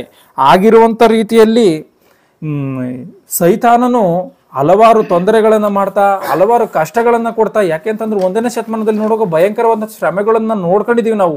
2ನೇ ಭಾಗದಲ್ಲಿ ಎಂಥ ರೀತಿಯಲ್ಲಿ ಘೋರವಾದಂಥ ಕಾರ್ಯವನ್ನು ನಡೀತು. ಯೇಸು ಕ್ರಿಸ್ತನು ಒಂದ್ಸಾರಿ ಹೇಳ್ತಾನೆ, ಆತನು ಹೊಲದಲ್ಲಿದ್ದಂಥವನು ತನ್ನ ಒದಕೆಯನ್ನು ತೆಗೆದುಕೊಳ್ಳುವುದಕ್ಕೆ ಬರೋದಕ್ಕಾಗದೇ ಇರುವಂಥ ರೀತಿಯಲ್ಲಿ ನಡೆಯುತ್ತೆ ಅಂತಾನ. ಅಂಥ ಒಂದು ಘೋರವಾದಂಥ ಶ್ರಮೆ ಇಂದೂ ನಡೆದಿಲ್ಲ, ಮುಂದೆಯೂ ನಡೆಯಲ್ಲ ಅಂತಾನ. ಅಂದರೆ 1ನೇ ಶತಮಾನದಲ್ಲಿ ನಡೆದಂಥ ಭಯಂಕರವಾದಂಥ ಒಂದು ಶ್ರಮೆ ಯಾವತ್ತಿಗೂ ಎಲ್ಲೂ ಕೂಡ ನಡೆದಿಲ್ಲ. ಅಂದರೆ ಹಿಂದೆನೂ ನಡೆದಿಲ್ಲ, ಮುಂದೆನೂ ನಡೆದಿಲ್ಲ ಎನ್ನುವಂಥದ್ದನ್ನು ನಾವು ಖಚಿತವಾಗಿ ಅರ್ಥ ಮಾಡಿಕೊಳ್ಬೇಕು. ಆದ್ದರಿಂದ ಇವಾಗ ನಾವು ಯುದ್ಧ ಮಾಡಬೇಕಾಗಿರುವಂಥ ಸಮಯ ಒಂದು ಹತ್ರಕ್ಕೆ ಬಂದಿದೆ. ಸಮಯ ಆಲ್ರೆಡಿ ನಡೀತಾ ಇದೆ. ನಾವೆಲ್ಲರೂ ಕೂಡ ಸಮ್ಮನೆ ಏನೋ ಪ್ರೇಯರ್ ಮಾಡ್ಕೊಂಡು ದೇವರೇ ಎಲ್ಲವನ್ನ ನೋಡ್ಕೊಂತಾನೆ. ವಿಮೋಚನೆ ಕಾಂಡ 14ನೇ ಮಾತನ್ನ ನೋಡ್ಕೊಂಬಿಟ್ಟು ಎಲ್ಲ ಏನು ಮಾಡ್ತಾನೆ ಅಂದರೆ, ಯೆಹೋವನೇ ನಿಮಗೋಸ್ಕರ ಯುದ್ಧವನ್ನ ಮಾಡ್ತಾನೆ, ನೀವಂತೂ ಸುಮ್ಮನಿರಿ ಅಂತೇಳಿ ಆ ಮಾತನ್ನು ಓದ್ಕೊಂಡ್ಬಿಟ್ಟು ದೇವರೇ ನಮಗೋಸ್ಕರ ಯುದ್ಧ ಮಾಡ್ತಾನೆ ಅಂತೇಳಿ ಎಲ್ಲರೂ ಕೂಡ ಮೂಢರ ರೀತಿಯಲ್ಲಿ ಬಾಗ್ಲಾಕ ಪ್ರೇಯರ್ ಮಾಡಿ ಕ್ಲೋಸ್ ಮಾಡಿಬಿಡ್ತಾರೆ. ಇವೆಲ್ಲವೂ ಕೂಡ ತಪ್ಪು. ಯಾಕೆಂತಂದರೆ ಅನ್ಯಾಯವಾಗಿ ಮಾತನಾಡುವಂಥವನ್ನ ಬಾಯನ್ನ ಕಟ್ಟಬೇಕು ಎನ್ನುವಂಥದ್ದು ದೇವರ ಚಿತ್ತ ಎಂಬುದಾಗಿದೆ. ಗಮನಿಸಿ ಇದನ್ನ. ಮೂರ್ಖರ ರೀತಿಯಲ್ಲಿ ಮಾತನಾಡುವಂಥವ್ರನ್ನ ಬಾಯಿ ಕಟ್ಟಬೇಕು, ನಿನ್ನ ಒಳ್ಳೆ ನಡತೆಯಿಂದ ಬಾಯನ್ನು ಕಟ್ಟಬೇಕು ಎನ್ನುವಂಥದ್ದು ದೇವರ ಇಚ್ಛೆ ಎಂಬುದಾಗಿ ದೇವರ ವಾಕ್ಯಗಳು ಖಚಿತವಾಗಿ ನಾವೆಲ್ಲವನ್ನ ನೋಡಿಕೊಂಡಿದ್ದೀವಿ. ಇವತ್ತು ಯಾರೊಬ್ಬ ಮನುಷ್ಯನು ಅನ್ಯಾಯವಾಗಿ ದೇವರ ವಾಕ್ಯಗಳಿಗೆ ವ್ಯತಿರೇಕವಾಗಿ ಮಾತಾಡ್ತಾನೆ ಅಂದರೆ ಅವನಿಗೆ ನಾವೇನು ಮಾಡಬೇಕು? ಸರಿಯಾದಂಥ ದೇವರ ಮಾತುಗಳನ್ನು ಹೇಳಿ ಅವನ ಬಾಯಿನ ಕಟ್ಟಬೇಕು. ದೇವರ ಜ್ಞಾನವೇ ಇಲ್ಲದಿದ್ದರೆ ಯಾವ ರೀತಿಯಾಗಿ ಬಾಯಿನ ಕಟ್ಟೋದಕ್ಕಾಗುತ್ತೆ? ಯಾವ ರೀತಿಯಾಗಿ ಅವನಿಗೆ ಜ್ಞಾನವನ್ನು ಅರ್ಥ ಮಾಡಿಸೋದಕ್ಕಾಗುತ್ತೆ? ಆದ್ದರಿಂದ ಈ ಒಂದು ಕಠಿಣವಾದಂಥ ಯುದ್ಧ ನಡೀತಾ ಇರುವಂಥ ಸಮಯದಲ್ಲಿ ನಾವೆಲ್ಲರೂ ಯೇಸು ಕ್ರಿಸ್ತನ ಒಂದು ಪರವಾಗಿ ದೇವರ ಪಕ್ಷದಲ್ಲಿ ನಿಂತು ಶೂರರಾಗಿ ಯುದ್ಧವನ್ನು ಮಾಡಬೇಕು. ಈ ಶೂರರಾಗಿ ಯಾವ ರೀತಿಯಾಗಿ ಯುದ್ಧವನ್ನು ಮಾಡಬೇಕು? ಮತ್ತು ನಮಗೂ ಯುದ್ಧವನ್ನು ಮಾಡಬೇಕು ಅಂತಂದ್ರೆ ಏನೋ ರೈಫಲೋ ಇಲ್ಲ AK-47 ಇಲ್ಲ ಒಂದು ಯಾವುದೋ ಒಂದು ಕತ್ತಿಗಳು ಖಡ್ಗಗಳು ಬೇಕು ಅಂದ್ಕೊಂತೀರಾ? ಗಮನಿಸಿ, ದೇವರ ವಾಕ್ಯವು ಏನು ಹೇಳ್ತದೆ ಎನ್ನುವಂಥದ್ದನ್ನು 2 ಕೊರಿಂಥ 10ನೇ ಅಧ್ಯಾಯ 4, 5, 6 ಓದಿ. 2 ಕೊರಿಂಥ ಪುಸ್ತಕ 10ನೇ ಅಧ್ಯಾಯ 4ನೇ ವಚನ, 5ನೇ ವಚನ, 6ನೇ ವಚನವನ್ನು. ನಾವು ಉಪಯೋಗಿಸುವ ಆಯುಧಗಳು ಲೋಕ ಸಂಬಂಧವಾದ ಆಯುಧಗಳಲ್ಲ, ಅವು ದೇವರ ಎಣಿಕೆಯಲ್ಲಿ ಬಲವಾಗಿದ್ದು ಕೋಟೆಗಳನ್ನು ಕೆಡವಿ ಹಾಕುವಂತವುಗಳಾಗಿವೆ. ನಾವು ವಿತರ್ಕಗಳನ್ನು ದೇವ ಜ್ಞಾನವನ್ನು ವಿರೋಧಿಸುವಕ್ಕೆ ಏರಿಸಲ್ಪಟ್ಟಿರುವ ಉನ್ನತವಾದ ಎಲ್ಲಾ ಕೊತ್ತಲುಗಳನ್ನು ಕೆಡವಿ ಹಾಕಿ ಎಲ್ಲಾ ಯೋಚನೆಗಳನ್ನು ಕ್ರಿಸ್ತನಿಗೆ ವಿಧೇಯವಾಗುವಂತೆ ಸೆರೆ ಹಿಡಿದು ನಿಮ್ಮ ಸಾಕು. ಗಮನಿಸಿ, ಇಲ್ಲಿ ಇವತ್ತು ನಾವು ಯಾವ ರೀತಿಯಾಗಿ ಯುದ್ಧವನ್ನು ಮಾಡಬೇಕು ಅಂದರೆ ಏನೋ ಈ ಲೋಕದ ಆಲೋಚನೆ ಪ್ರಕಾರವಾಗಿ ಭೌತಿಕವಾದಂಥ ಆಯುಧಗಳನ್ನು ಹಿಡಿದು ನಾವು ಯುದ್ಧವನ್ನು ಮಾಡಬೇಕಂದ್ರೆ ಆ ರೀತಿಯಾಗಿ ಅಲ್ಲ. ಗಮನಿಸಿ, ಆ ಒಂದು ಆಯುಧಗಳಿಂದ ಮನುಷ್ಯನ ಒಂದು ಶರೀರವನ್ನು ಹತ್ಯೆ ಮಾಡ್ಬೋದೇ ಹೊರತು ಮನುಷ್ಯನನ್ನು ಬದಲಾಯಿಸೋದಕ್ಕೆ ಸಾಧ್ಯ ಇಲ್ಲ, ಮನುಷ್ಯನನ್ನು ಪರಲೋಕಕ್ಕೆ ಸೇರಿಸೋದಕ್ಕೆ ಸಾಧ್ಯ ಇಲ್ಲ. ಇಲ್ಲೇನಿದೆ ಅಂತಂದ್ರೆ 4ನೇ ವಚನವನ್ನ, ನಾವು ಉಪಯೋಗಿಸುವ ಆಯುಧಗಳು ಲೋಕ ಸಂಬಂಧವಾದಂತಹ ಆಯುಧಗಳಲ್ಲ. ಇವತ್ತು ನಾವು ಕೂಡ ಶೂರರಾಗಿ ವೀರರಾಗಿ ಯುದ್ಧವನ್ನು ಮಾಡಬೇಕು ಅಂತ ನಮಗೂ ಆಯುಧಗಳು ಬೇಕು. ಆದರೆ ನಾವು ಉಪಯೋಗಿಸುವಂಥ ಆಯುಧಗಳು ಈ ಲೋಕ ಸಂಬಂಧವಾದಂಥ ಬಾಂಬುಗಳು, ರೈಫಲ್ಗಳು, ಚಾಕುಗಳು, ಚೂರಿಗಳು, ಮಚ್ಚೋ ಇವ್ಯಾವುಗಳು ಅಲ್ಲ. ಈ ಲೋಕಕ್ಕೆ ಸಂಬಂಧಪಟ್ಟ ಯಾವ ಆಯುಧಗಳು ಅಲ್ಲ ಇವು. ನಾವು ಉಪಯೋಗಿಸುವ ಆಯುಧಗಳು ಲೋಕ ಸಂಬಂಧವಾದ ಆಯುಧಗಳಲ್ಲ, ಅವು ದೇವರ ಎಣಿಕೆಯಲ್ಲಿ ಬಲವಾಗಿದ್ದು. ನಾವು ಉಪಯೋಗಿಸುವಂಥ ಆಯುಧಗಳು ಏನಂತೆ? ದೇವರ ಎಣಿಕೆಯಲ್ಲಿ ಬಲವಾದಂಥವುಗಳಂತೆ. ಗಮನಿಸಿ, ಇವತ್ತು ಮನುಷ್ಯನ ಒಂದು ಎಣಿಕೆಯಲ್ಲಿ ಬಲವಾಗಿರುವಂಥದ್ದು ಯಾವುದು ಅಂತಂದ್ರೆ, ಒಂದು ವೇಳೆ ಹೇಳಿದ್ರೆ ಹೈಡ್ರೋಜನ್ ಬಾಂಬುನೋ ಇದು ಯಾವುದನ್ನ ಹೇಳ್ಬೋದು, ಬಲವಾದಂಥದ್ದು ಕಣಪ್ಪ, ಇದು ದೇಶವನ್ನೇ ಅಂದ್ರೆ ಇಡೀ ಭೂಮಂಡಲವನ್ನೇ ನಾಶ ಮಾಡಾಕೋತೆ ಎಂಬುದಾಗಿ ಮನುಷ್ಯನ ಹೇಳ್ಬೋದು. ಆದರೆ ದೇವರ ಎಣಿಕೆಯಲ್ಲಿ ಯಾವ ಅಲ್ಲ, ಅಂಥ ದೊಡ್ಡ ಶಕ್ತಿ ಇರುವಂಥ ಬಾಂಬು ಕೂಡ ದೇವರ ಎಣಿಕೆಯಲ್ಲಿ ಅಲ್ಲ. ದೇವರ ಎಣಿಕೆಯಲ್ಲಿ ಬಲವುಳ್ಳಂಥದ್ದು ಯಾವುದು ಅಂದರೆ ಅವು ದೇವರ ಎಣಿಕೆಯಲ್ಲಿ ಬಲವಾಗಿದ್ದು ಕೋಟೆಗಳನ್ನು ಕೆಡವಿ ಹಾಕುವಂಥವುಗಳಾಗಿವೆ. ದೇವರ ಎಣಿಕೆಯಲ್ಲಿ ಬಲವಾಗಿದ್ದು ಕೋಟೆಗಳನ್ನು ಕೆಡವಿ ಹಾಕುವಂಥವುಗಳಂತಂದ್ರೆ, ಕೋಟೆಗಳು ಅಂದ್ರೆ ಯಾವುವು? ಏನೋ ಚಿತ್ರದುರ್ಗದ ಕೋಟೆನೋ ಇಲ್ಲ ಕಲ್ಲಿನಿಂದ ಕಟ್ಟಿರುವಂಥದ್ದೋ ಮಣ್ಣಿನಿಂದ ಕಟ್ಟಿರುವಂಥ ಕೋಟೆಗಳ ವಿಷಯದಲ್ಲ. ಇವ್ಯಾವ ಕೋಟೆಗಳ ವಿಷಯದಲ್ಲಿ ದೇವರಲ್ಲಿ ಮಾತನಾಡ್ತಾ ಇಲ್ಲ.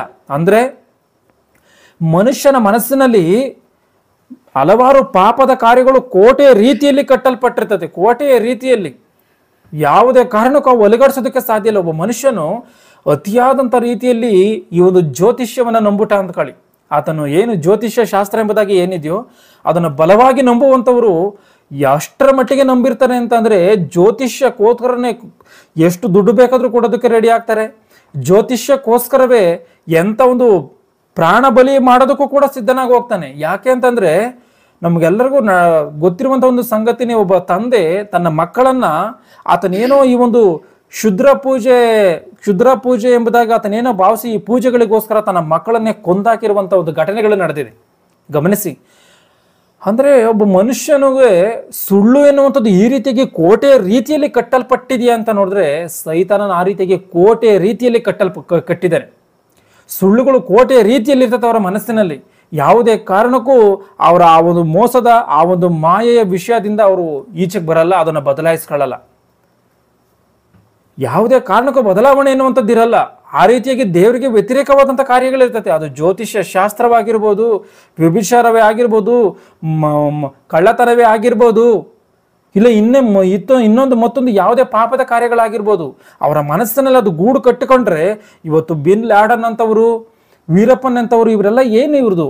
ಇವರ ಮನಸ್ಸಿನಲ್ಲಿ ಕೆಟ್ಟ ಕೆಟ್ಟ ಕಾರ್ಯಗಳು ಬಲವಾಗಿ ಇವರ ಮನಸ್ಸಿನಲ್ಲಿ ಕೋಟೆಯ ರೀತಿಯಲ್ಲಿ ಕಟ್ಟಿಕೊಂಡಂಥ ಕಾರಣವೇ ಇವರು ಅದ್ಯಾವುದನ್ನು ಕೂಡ ತೆಗೆದು ಇವರ ಆಲೋಚನೆಗಳನ್ನು ಬದಲಾಯಿಸಿಕೊಳ್ಳದಂಥ ರೀತಿಯಲ್ಲಿ, ಇವರೊಂದು ತೀರ್ಮಾನಗಳನ್ನು ಬದಲಾಯಿಸಿಕೊಳ್ಳದಂಥ ರೀತಿಯಲ್ಲಿ ಆ ದೊಡ್ಡ ದೊಡ್ಡ ಆ ಒಂದು ಕಾರ್ಯಗಳನ್ನು ಅವರು ಹಲವಾರು ಜನವನ್ನು ಕೊಲ್ಲುವಂಥದ್ದಾಗಿರ್ಬೋದು, ಹಲವಾರು ಜನಗಳಿಗೆ ಹಾನಿ ಮಾಡುವಂಥದ್ದಾಗಿರ್ಬೋದು, ಇಂಥ ಕೆಟ್ಟ ಕಾರ್ಯಗಳನ್ನು ಮಾಡೋದಕ್ಕೆ ಕಾರಣ ಏನು ಅಂದರೆ ಹಲವಾರು ವಿಚಾರಗಳು ಅವರ ಮನಸ್ಸಿನಲ್ಲಿ ಕೋಟೆಯ ರೀತಿಯಲ್ಲಿ ಕಟ್ಟಲ್ಪಟ್ಟಿರುವಂಥದ್ದು. ಈ ಕೋಟೆಯ ರೀತಿಯಲ್ಲಿ ಕಟ್ಟಲ್ಪಟ್ಟಿರುವಂಥ ಅವರ ಆಲೋಚನೆಗಳನ್ನು ನಿಷ್ಫಲ ಮಾಡಬೇಕು ಅಂದರೆ, ಅವರ ಆಲೋಚನೆಗಳನ್ನು ಬದಲು ಮಾಡಬೇಕು ಅಂದರೆ, ಅವ್ರನ್ನ ಸರಿಯಾದಂಥ ರೀತಿಯಲ್ಲಿ ನೀತಿ ಮಾರ್ಗಕ್ಕೆ ತರಬೇಕು ಅಂತ ಅಂದರೆ ಯಾವ ಒಂದು ಹೈಡ್ರೋಜನ್ ಬಾಂಬಿಂದಲೋ, ಚಾಕುವಿಂದಲೋ, ಚೂರಿಯಿಂದಲೋ, ಮಚ್ಚಿನಿಂದಲೋ, ಯಾವುದರಿಂದಲೋ, ಯಾವ ಬಂದೂಕಿನಿಂದಲೂ ಸಾಧ್ಯ ಇಲ್ಲ. ಒಬ್ಬ ಮನುಷ್ಯನ ಮನಸ್ಸನ್ನು ಬದಲಾಯಿಸಬೇಕು ಅಂತ ಅಂದರೆ ದೇವರ ಮಾತುಗಳಿಂದ ಮಾತ್ರವೇ ಸಾಧ್ಯ. ಯಾಕೆ ದೇವರ ಮಾತುಗಳಿಂದ ಮಾತ್ರವೇ ಸಾಧ್ಯ ಅಂತ ಅಂದರೆ, ಇಬ್ರಿಯರಿಗೆ ಬರೆದ ಪುಸ್ತಕ 4:12 ವಚನದಲ್ಲಿದೆ, ದೇವರ ವಾಕ್ಯವು ಸಜೀವವಾದದ್ದು, ಕಾರ್ಯಸಾಧಕವಾದದ್ದು, ಯಾವ ಇಬ್ಬಾಯಿ ಕತ್ತಿಗಿಂತಲೂ ಹದವಾದದ್ದು, ಕೀಲು ಮಜ್ಜೆಗಳನ್ನು, ಪ್ರಾಣ ಆತ್ಮಗಳನ್ನು, ಕೀಲು ಮಜ್ಜೆಗಳನ್ನು ವಿಭಾಗಿಸುವಷ್ಟು ಮಟ್ಟಿಗೂ ಶಕ್ತಿಯುಳ್ಳಂಥದ್ದಾಗಿದೆ ಅಂತ.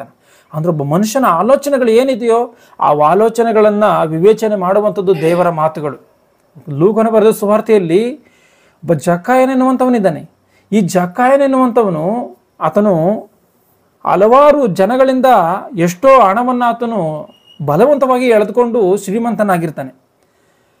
ಯೇಸು ಕ್ರಿಸ್ತನನ್ನು ನೋಡ್ಬೇಕೆನ್ನುವಂಥ ಆಸೆ ಇದೆ. ಆತನ ಆಲದ ಮರವನ್ನು ತಿರ್ತಾನೆ. ಯೇಸು ಕ್ರಿಸ್ತನು ಆತನನ್ನು ನೋಡಿ ಕೆಳಗಿಳಿ, ನಾನು ಇವತ್ತು ನಿಮ್ಮ ಮನೆಗೆ ಬರ್ತೀನಿ ಎಂಬುದಾಗಿ ಹೇಳ್ತಾನೆ.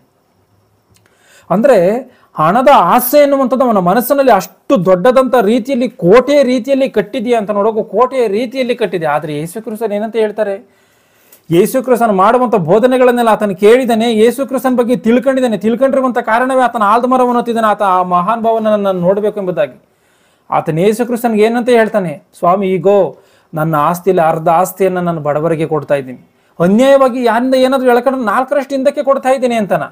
ಅಂದರೆ ಅವನ ಹೃದಯದಲ್ಲಿ ಹಣದ ಮತ್ತು ಆ ಕೋಟೆಯ ರೀತಿಯಲ್ಲಿ ಕಟ್ಟಲ್ಪಟ್ಟಿದ್ದಂಥ ಆ ಒಂದು ಕೋಟೆ ಯೇಸು ಕ್ರಿಸ್ತನ ಮಾತಿನಿಂದ ನಾಶವಾಗಿ ಹೋಗಿದೆ.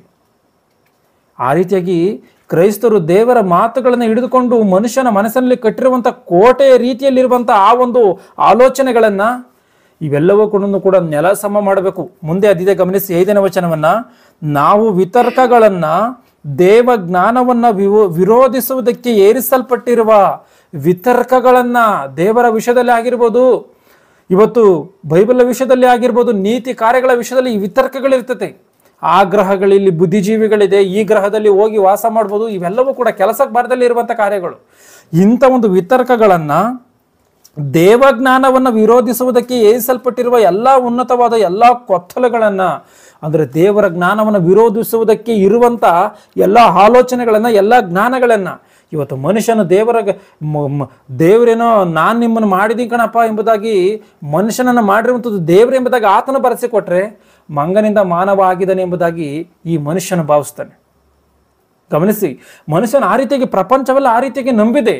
ಅಂದರೆ ಈ ರೀತಿಯಾಗಿ ದೇವರ ಜ್ಞಾನಕ್ಕೆ ವಿರುದ್ಧವಾಗಿ ಕಟ್ಟಲ್ಪಟ್ಟಿರುವಂಥ ಎಲ್ಲ ಒಂದು ಕೊತ್ತಲಗಳನ್ನು ಕೆಡವಿ ಹಾಕಿ ಎಲ್ಲ ಆಲೋಚನೆಗಳು, ಎಲ್ಲ ಯೋಚನೆಗಳನ್ನು ಕ್ರಿಸ್ತನಿಗೆ ವಿಧೇಯವಾಗುವಂತೆ ಸೆರೆ ಹಿಡಿದು ನಿಮ್ಮ ವಿಧೇಯತ್ವವು ಪರಿಪೂರ್ಣವಾದ ಮೇಲೆ ಎಲ್ಲ ಅವಿಧೇಯತ್ವಕ್ಕೆ ಶಿಕ್ಷೆ ಮಾಡುವುದಕ್ಕೆ ಸಿದ್ಧರಾಗಿದ್ದೇವೆ. ಅಂದರೆ ಮನುಷ್ಯನ ಇವತ್ತು ಯಾವ ರೀತಿಯಾಗಿ ಇರುವಂಥ ಹೋರಾಟವನ್ನು ಮಾಡಬೇಕು ಅಂತ ಅಂದರೆ, ಮನುಷ್ಯನ ಮನಸ್ಸಿನಲ್ಲಿ ದೇವರ ಜ್ಞಾನಕ್ಕೆ, ದೇವರಿಗೆ ವಿರುದ್ಧವಾಗಿ ಇರುವಂಥ ಎಲ್ಲ ಆಲೋಚನೆಗಳು ನಾಶವಾಗುವಂಥ ರೀತಿಯಲ್ಲಿ ಆತನ ದೇವರ ಮಾತುಗಳನ್ನು ಹೇಳಿ ಅವನನ್ನು ಜಯಿಸಬೇಕು. ಇದೇ ಕ್ರೈಸ್ತರು ಮಾಡಬೇಕಾಗಿರುವಂಥ ಯುದ್ಧ ಎನ್ನುವಂಥದ್ದನ್ನು ಖಚಿತವಾಗಿ ಅರ್ಥ ಮಾಡಿಕೊಳ್ಬೇಕು. ಇಲ್ಲಿ ಗಮನಿಸಿ, ಮನುಷ್ಯನು ಕೆಟ್ಟೋಗ್ತಾ ಇದ್ದಾನೆ, ಮನುಷ್ಯನು ದೇವರ ಮಾರ್ಗವನ್ನು ಬಿಟ್ಟು ಹೋಗ್ತಾ ಇದ್ದಾನೆ. ಆದರೆ ನಮಗೆ ಮನುಷ್ಯರ ಜೊತೆಯಲ್ಲಿ ಯುದ್ಧ ಇದೆಯಾ, ಇಲ್ಲ ಯಾರ ಜೊತೆಯಲ್ಲಿ ಯುದ್ಧ ಇದೆಯಾ ಅಂತನ ಎಫೆಸದವರಿಗೆ 6ನೇ ಅಧ್ಯಾಯ 12ನೇ ವಚನವನ್ನು ಗಮನಿಸಿ. ಎಫೆಸದವರಿಗೆ ಬರೆದ ಪುಸ್ತಕ 6ನೇ ಅಧ್ಯಾಯ 12ನೇ ವಚನವನ್ನು, ನಾವು ಹೋರಾಡುವುದು ಮನುಷ್ಯ ಮಾತ್ರದವರ ಸಂಗಡವಲ್ಲ, ರಾಜತ್ವಗಳ ಮೇಲೆಯೂ ಅಧಿಕಾರಗಳ ಮೇಲೆಯೂ ಈ ಅಂಧಕಾರದ ಲೋಕಾಧಿಪತಿಗಳ ಮೇಲೆಯೂ ಆಕಾಶ ಮಂಡಲದಲ್ಲಿರುವ ದುರಾತ್ಮಗಳ ಸೇನೆಯ ಮೇಲೆಯೂ ನಾವು ಹೋರಾಡುವವರಾಗಿದ್ದೇವೆ. ಆದ್ದರಿಂದ ಕಠಿಣ ಯುದ್ಧ. ಸಾಕು ಗಮನಿಸಿ, ನಾವು ಹೋರಾಡುವುದು ಮನುಷ್ಯ ಮಾತ್ರದವರ ಸಂಗಡವಲ್ಲ. ಇವತ್ತು ನಾವೇನೋ ಯುದ್ಧ ಇದೆ, ಕ್ರೈಸ್ತರಾದಂಥವ್ರು ಯುದ್ಧವನ್ನು ಮಾಡಬೇಕು. ಈ ಯುದ್ಧ ಯಾರ ಜೊತೆಯಲ್ಲಿ ಅಂದರೆ ನರಮಾಂಸಗಳ ಜೊತೆಯಲ್ಲಿ ಅಲ್ಲ, ಮನುಷ್ಯ ಮಾತ್ರದವರ ಸಂಗಡ ಅಲ್ಲ, ಮನುಷ್ಯರ ಒಂದು ಶರೀರದೊಟ್ಟಿಗೆ ಯುದ್ಧ ಅಲ್ಲ.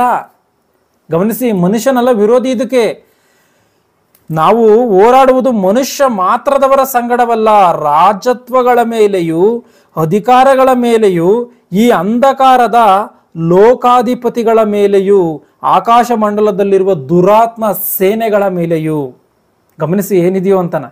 ಅಂದರೆ ನಾವು ಹೋರಾಡುವಂಥದ್ದು ಮನುಷ್ಯರಿಗೆ ವಿರುದ್ಧವಾಗಿ ಎಂಬುದಾಗಿ ನಾವು ಅಂದ್ಕೊಳ್ತಾ ಇದ್ದೀವಿ. ಒಬ್ಬ ಮನುಷ್ಯನ ನಮ್ಮನ್ನು ದ್ವೇಷ ಮಾಡ್ತಾನೆ ಅಂದರೆ ಅದಕ್ಕೆ ಕಾರಣ ಈ ಮನುಷ್ಯನೇ ನಮ್ಮನ್ನು ದ್ವೇಷ ಮಾಡ್ತಾ ಇದ್ದೇನೆ, ಈ ಮನುಷ್ಯನನ್ನೇ ನಾವು ಕೊಲ್ಲಬೇಕು ಎಂಬುದಾಗಿ ಮನುಷ್ಯನಿವತ್ತು ಅಂದುಕೊಂಡು ಮಾರಣ ಹೋಮವನ್ನು ಮಾಡ್ತಾ ಇದ್ದಾನೆ. ಮಾರಣ ಹೋಮವನ್ನು ಒಬ್ಬ ಮನುಷ್ಯನು ಇನ್ನೊಬ್ಬ ಮನುಷ್ಯನನ್ನು ಕೊಲ್ತಾನೆ ಅಂದರೆ ಏನರ್ಥ? ಈ ಮನುಷ್ಯನೇ ನಮಗೆ ವೈರಿ ಎಂಬುದಾಗಿ ಅವನು ಅರ್ಥ ಮಾಡಿಕೊಂಡಿರುವಂಥ ಕಾರಣ. ಆದರೆ ಒಬ್ಬ ಮನುಷ್ಯನಿಗೆ ಇನ್ನೊಬ್ಬ ಮನುಷ್ಯನ ವೈರಿ ಅಲ್ಲ, ಒಬ್ಬ ಮನುಷ್ಯನಿಗೆ ವೈರಿ ಸೈತಾನನು. ಆ ಸೈತಾನನೇ ಆ ಮನುಷ್ಯನ ಒಳಗೆ ಬೇಕು ಇನ್ನೊಬ್ಬ ಮನುಷ್ಯನಿಗೆ ವಿರುದ್ಧವಾಗಿ ಹೋರಾಡುವಂಥ ರೀತಿಯಲ್ಲಿ, ಇನ್ನೊಬ್ಬ ಮನುಷ್ಯನಿಗೆ ವಿರುದ್ಧವಾದಂಥ ರೀತಿಯಲ್ಲಿ ಕೇಡು ಮಾಡುವಂಥ ರೀತಿಯಲ್ಲಿ ಆತ ನನಗೆ ಪ್ರೇರೇಪಣೆ ಕೊಟ್ಟು ರೆಡಿ ಮಾಡ್ತಾನೆ. ಅದನ್ನು ಅವನು ಜಯಿಸಬೇಕಾಗಿರುವಂಥದ್ದು ಅವನಲ್ಲಿರುವಂಥ ಸೈತಾನನ್ನೇ ಹೊರತು ಅವನನ್ನು ಅಲ್ಲ. ಯಾವ ರೀತಿಯಾಗಿ ಈಗ ಒಬ್ಬ ಮನುಷ್ಯನ ವಿರುದ್ಧವಾಗಿ ನಮಗೆ ವಿರುದ್ಧವಾಗಿ ಬರ್ತಾನೆ ಅಂದರೆ ನಾವು ಯಾವ ರೀತಿಯಾಗಿ ಜಯಿಸ್ಬೇಕು? ಅವನನ್ನು ದೇವರ ಮಾತುಗಳನ್ನು ಹೇಳಿ ಜಯಿಸಬೇಕು, ಒಳ್ಳೆ ರೀತಿಯಲ್ಲಿ ಬದುಕಿ ಜಯಿಸಬೇಕು. ಒಬ್ಬ ಮನುಷ್ಯನಿಗೆ ಇನ್ನೊಬ್ಬ ಮನುಷ್ಯನ ಆಪೋಸಿಟ್ಟಾಗಿ ಮಾತಾಡಿದಾಗಲೇ ಅಲ್ಲಿ ದ್ವೇಷ ಎನ್ನುವಂಥದ್ದು, ಅಸೂಯೆ ಎನ್ನುವಂಥದ್ದು, ಕೊಲೆ ಎನ್ನುವಂಥದ್ದೇ ನಡೆದೋಗುತ್ತೆ. ಆದರೆ ಒಬ್ಬ ಮನುಷ್ಯನು ಏನೋ ಅವನೊಂದಾಗ ತಲೆ ಬಗ್ಗಿಸ್ಕೊಂಡು ಹೋದರೆ ಯಾವ ದ್ವೇಷ ಅಸೂಯೆ ಯಾವೂ ಕೂಡ ಬರಲ್ಲ. ಗಮನಿಸಿ, ಒಬ್ಬ ಮನುಷ್ಯನ ಒಂದು ಮಾತನ್ನು ಮಾತಾಡಿದ್ರೆ ಇನ್ನೊಬ್ಬ ಮನುಷ್ಯನ ಇನ್ನೊಂದು ಮಾತಾಡ್ತಾನೆ.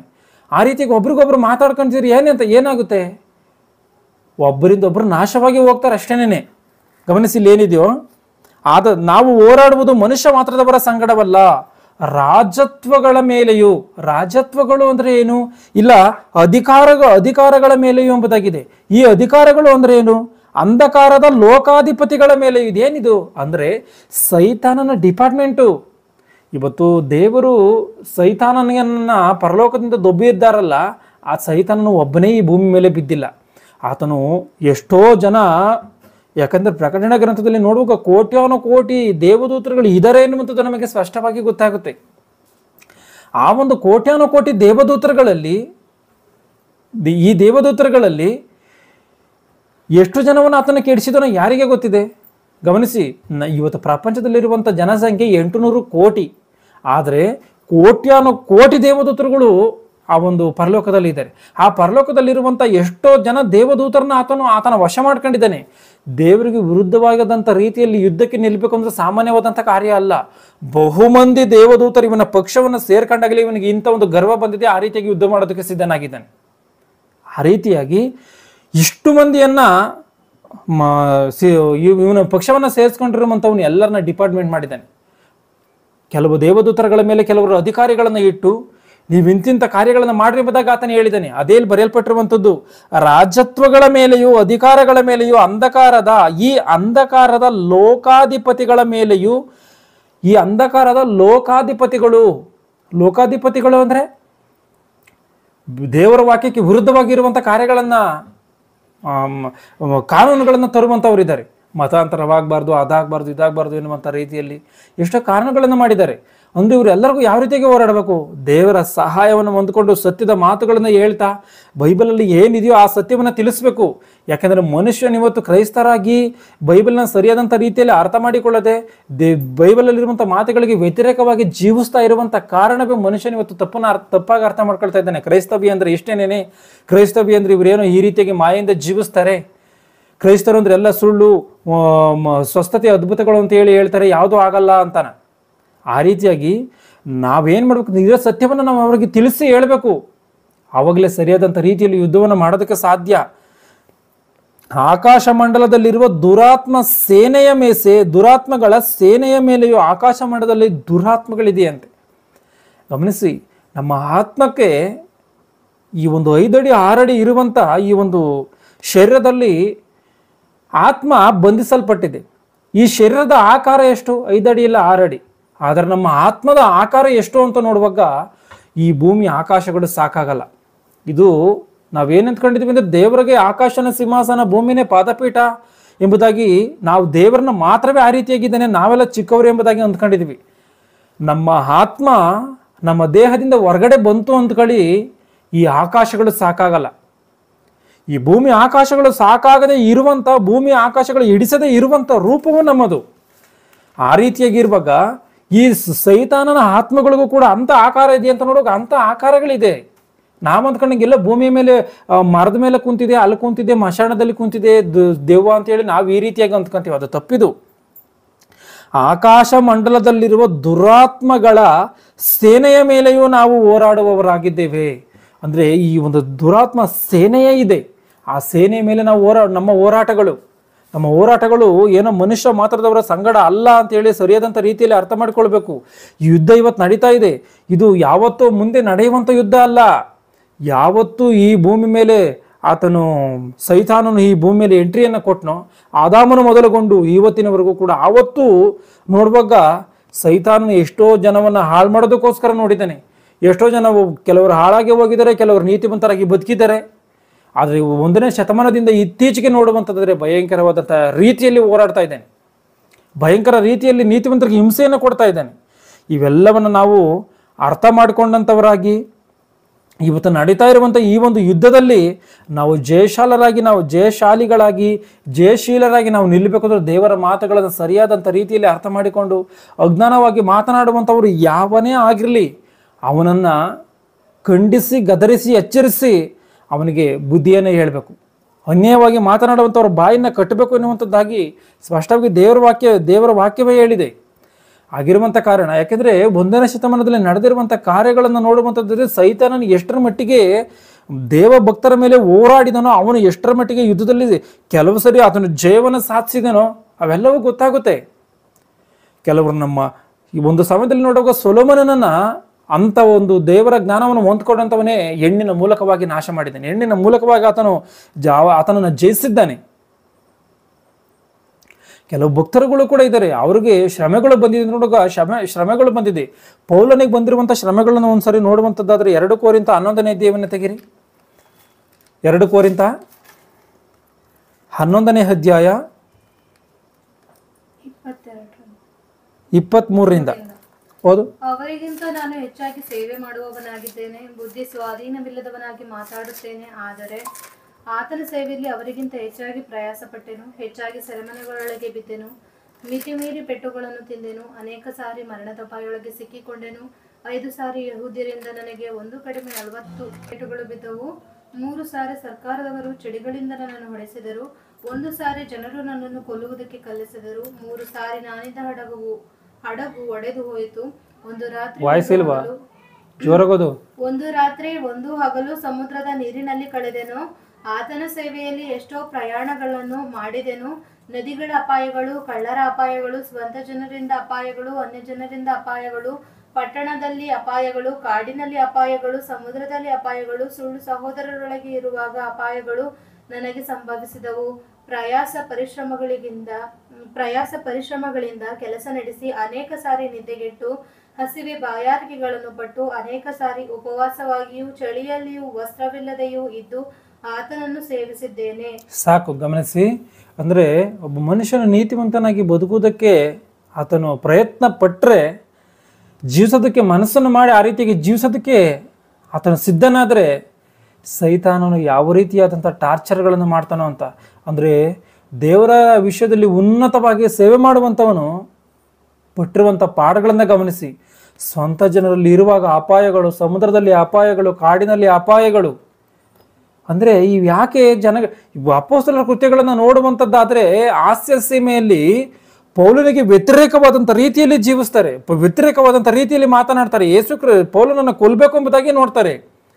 ಅರ್ತಮಿ ದೇವಿಯೇ ಮಹಾದೇವಿ, ಇದು ಆಕಾಶದಿಂದ ಬಿದ್ದಿರುವಂಥ ಆಕೆಯ ಮೂರ್ತಿ ಎಂಬುದಾಗಿ ಈ ಪೌಲನಿಗೆ ವ್ಯತಿರೇಕವಾದಂಥ ರೀತಿಯಲ್ಲಿ ಘೋಷಣೆಗಳನ್ನು ಕೂಗ್ತಾರೆ.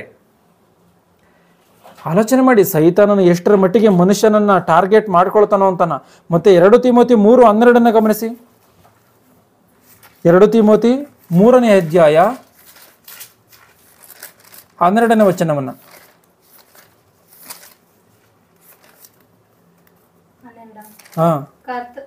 ಕ್ರಿಸ್ತ ಯೇಸುವಿನಲ್ಲಿ ಸದ್ಭಕ್ತರಾಗಿ ಜೀವಿಸುವುದಕ್ಕೆ ಮನಸ್ಸು ಮಾಡುವವರೆಲ್ಲರೂ ಹಿಂಸೆಗೊಳಗಾಗುವರು. ನೋಡಿ, ಕ್ರಿಸ್ತನಲ್ಲಿ ಸದ್ಭಕ್ತರಾಗಿ, ಕ್ರಿಸ್ತ ಯೇಸುವಿನಲ್ಲಿ ಸದ್ಭಕ್ತರಾಗಿ ಜೀವಿಸುವುದಕ್ಕೆ ಮನಸ್ಸು ಮಾಡುವವರೆಲ್ಲರೂ ಹಿಂಸೆಗೊಳಗಾಗುವರು. ಯಾರ್ಯಾರು ನೀತಿವಂತರಾಗಿ ಬದುಕಬೇಕು ಅಂತ ಹೇಳಿ ಸಿದ್ಧರಾಗ್ತಾರೋ ಅವರೆಲ್ಲರೂ ಕೂಡ ಹಿಂಸೆಗೊಳಗಾಗಿ ಹೋಗ್ತಾರಂತೆ. ಈ ಹಿಂಸೆಯನ್ನು ಮಾಡುವಂಥದ್ದು ಯಾರೋ ಅಲ್ಲ, ಸೈತಾನನೇ ಹಿಂಸೆಯನ್ನು ಮಾಡ್ತಾನೆ. ಮತ್ತಾಯ 5:11 ಮತ್ತಾಯನ ಬರೆದ ಸುವಾರ್ತೆ 5ನೇ ಅಧ್ಯಾಯ 11ನೇ ವಚನ. ನನ್ನ ನಿಮಿತ್ತವಾಗಿ ಜನರು ನಿಮ್ಮನ್ನು ನಿಂದಿಸಿ ಹಿಂಸೆಪಡಿಸಿ ನಿಮ್ಮ ಮೇಲೆ ಕೆಟ್ಟ ಕೆಟ್ಟ ಮಾತುಗಳನ್ನು ಸುಳ್ಳಾಗಿ ಹೊರಿಸಿದರೆ ನೀವು ಧನ್ಯರು. ಸಂತೋಷ ಪಡಿರಿ, ಉಲ್ಲಾಸ ಪಡಿರಿ, ಪರಲೋಕದಲ್ಲಿ ನಿಮಗೆ ನನ್ನ ನಿಮಿತ್ತವಾಗಿ ಜನರು ನಿಮ್ಮನ್ನು ಹಿಂಸೆಪಡಿಸಿ ನಿಮ್ಮ ಮೇಲೆ ಕೆಟ್ಟ ಕೆಟ್ಟ ಮಾತುಗಳನ್ನು ಸುಳ್ಳಾಗಿ ಹೊರಿಸಿದರೆ, ಅಂದ್ರೆ ಜನರು ನಮ್ಮನ್ನು ನಿಂದಿಸಿ ಹಿಂಸೆ ಪಡಿಸ್ತಾರ. ಯೇಸು ಕ್ರಿಸ್ತನ ಆ ರೀತಿಯಾಗಿ ಹೇಳಿದ್ದಾನೆ, ಇದು ನಡೆದೇ ತೀರ್ಬೇಕು. ಯಾಕಂದ್ರೆ ಆತನ ಮಾತುಗಳು ಸುಳ್ಳಾಗಿ ಹೋಗುತ್ತೆ. ಇಲ್ಲ ಅಂದ್ರೆ ಇವತ್ತು ಯೇಸು ಕ್ರಿಸ್ತನ ಹೆಸರನ್ನ ಕೇಳಿ ಹಿಂಸೆ ಮಾಡುವಂಥವ್ರು ಇದ್ದಾರೆ. ಅಂದ್ರೆ ಯೇಸು ಕ್ರಿಸ್ತನ ಮಾತು ಸತ್ಯ. ಬೈಬಲ್ ಎನ್ನುವಂಥದ್ದು ಸತ್ಯ, ಯೇಸು ಕ್ರಿಸ್ತನ ಮಾತುಗಳು ಸತ್ಯ. ಬೈಬಲಲ್ಲಿ ಬರೆಸಿರುವಂಥ ಆ ಒಂದು ಸಾಕ್ಷಾತ್ ಸೃಷ್ಟಿಕರ್ತನ ಬಾಯಿಂದ ಬಂದಿರುವಂಥ ಎಲ್ಲ ಕಾರ್ಯಗಳು ಸತ್ಯ. ಜನರು ನಿಮ್ಮನ್ನು ನಿಂದಿಸಿ ಹಿಂಸೆಪಡಿಸಿ ನಿಮ್ಮ ಮೇಲೆ ಕೆಟ್ಟ ಕೆಟ್ಟ ಮಾತುಗಳನ್ನು ಸುಳ್ಳಾಗಿ ಹೊರಿಸಿದರೆ ನೀವು ಧನ್ಯರು. ಅಂದರೆ ಇವತ್ತು ಯೇಸು ಕ್ರಿಸ್ತನ ಹಿಂಬಾಲಿಸುವಂಥವ್ರನ್ನ ಹಿಂಸಿಸ್ತಾರೆ, ಕೆಟ್ಟ ಕೆಟ್ಟ ಮಾತುಗಳನ್ನು ಹೊರಿಸ್ತಾರೆ, ಇವೆಲ್ಲವನ್ನ ಮಾಡ್ತಾರೆ. ಆದರೆ ನೀವು ಧನ್ಯರು ಎಂಬುದಾಗಿ ಹೇಳ್ತಾ ಇದ್ದಾನೆ. ಗಮನಿಸಿ, ಈ ರೀತಿಯಿಂದ ಶ್ರಮೆಗಳನ್ನು ಸೈತಾನ ಉಂಟು ಮಾಡ್ತಾನೆ. ಅಪೊಸ್ತಲರ ವಿಷಯದಲ್ಲಿ ಮಾಡಿರುವಂಥದ್ದನ್ನು ಗಮನಿಸಿ. ಲೂಕನ ಬರೆದ ಸುವಾರ್ತೆ 22ನೇ ಅಧ್ಯಾಯ 31ನೇ ವಚನ. ಸೀಮೋನನೇ, ನೋಡು, ಸೈತಾನನು ನಿಮ್ಮನ್ನು ಗೋಧಿಯಂತೆ ಒನೆಯಬೇಕೆಂದು ಅಪ್ಪಣೆ ಕೇಳಿಕೊಂಡನು. ಗಮನಿಸಿ ಏನಿದೆಯೋ, ಸೈತಾನನು ನಿಮ್ಮನ್ನು ಗೋಧಿಯಂತೆ ಒನೆಯಬೇಕೆಂದು ಅಪ್ಪಣೆಯನ್ನು ಕೇಳಿಕೊಂಡನು ಎಂಬುದಾಗಿದೆ. ಅಂದರೆ ಏನಕ್ಕೋಸ್ಕರ ಸೈತಾನನು ಅಪ್ಪಣೆಯನ್ನು ಕೇಳಿಕೊಳ್ತಾನೆ? ಗೋಧಿಯಂತೆ ಒನಿಬೇಕಂತೆ. ಅಂದರೆ ಯಾವ ರೀತಿಯಾಗಿ ಯೋಬನನ್ನು ಕೋರಿಕೊಂಡು ಒಂದು ಸಮಯದಲ್ಲಿ ಯಾವ ರೀತಿಯಾಗಿ ಆತನು ಆ ರೀತಿಯಾಗಿ ಯೋಬನಿಗೆ ಹಿಂಸೆಯನ್ನು ಕೊಟ್ಟನೋ, ಯಾವ ರೀತಿಯಾಗಿ ಮೋಶೆಯನ್ನು ಕೇಳಿಕೊಂಡನೋ, ಆ ರೀತಿಯಾಗಿ ನೀತಿವಂತರಾಗಿ ಬದುಕುವಂಥ ಪ್ರತಿಯೊಬ್ಬ ಮನುಷ್ಯನ ವಿಷಯದಲ್ಲಿ ದೇವರ ಹತ್ರ ಸೈತಾನನ ಅಪ್ಪಣೆಯನ್ನು ಕೇಳ್ಕೊಳ್ತಾನೆ. ಸ್ವಾಮಿ, ಇವನ ನಂಬಿಕೆ ಯಾವ ರೀತಿಯಾಗಿದೆ, ನಿನ್ನ ವಿಚಾರದಲ್ಲಿ ಈತನು ಯಾವ ರೀತಿಯಾದಂಥ ರೀತಿಯಲ್ಲಿ ಆಲೋಚನೆ ಇಟ್ಕೊಂಡಿದ್ದಾನೆ, ನಿನ್ನ ಮೇಲೆ ಪರಿಪೂರ್ಣವಾದಂಥ ನಂಬಿಕೆ ಇದೆಯಾ, ಇಲ್ಲ ಇವನು ನಾಟಕ ಆಡ್ತಾ ಇದ್ದಾನೆ, ಒಂದ್ಸಾರಿ ನನಗೆ ಅವಕಾಶವನ್ನು ಕೊಡು, ನಾನು ಇವನನ್ನು ಚೆಕ್ ಮಾಡ್ತೀನಿ ಎಂಬುದಾಗಿ ದೇವರ ಅವಕಾಶವನ್ನು ಕೊಟ್ಟ ಕ್ಷಣಕ್ಕೆ ಭಯಂಕರವಾದಂಥ ಶ್ರಮೆಗಳನ್ನು, ಭಯಂಕರವಾದಂಥ ಹಿಂಸೆಗಳನ್ನು ಮಾಡ್ತಾನೆ. ಆ ರೀತಿಯಾಗಿ ಸೈತಾನನು ಇವತ್ತು ಪ್ರಪಂಚದಲ್ಲಿರುವಂಥ ಎಲ್ಲ ಮನುಷ್ಯರನ್ನ ದೇವಭಕ್ತರಿಗೆ ವಿರುದ್ಧವಾಗಿ ಹೇಳುವಂಥ ರೀತಿಯಲ್ಲಿ ಪ್ರೇರೇಪಣೆಗಳನ್ನು ಕೊಡ್ತಾ ಇದ್ದಾನೆ.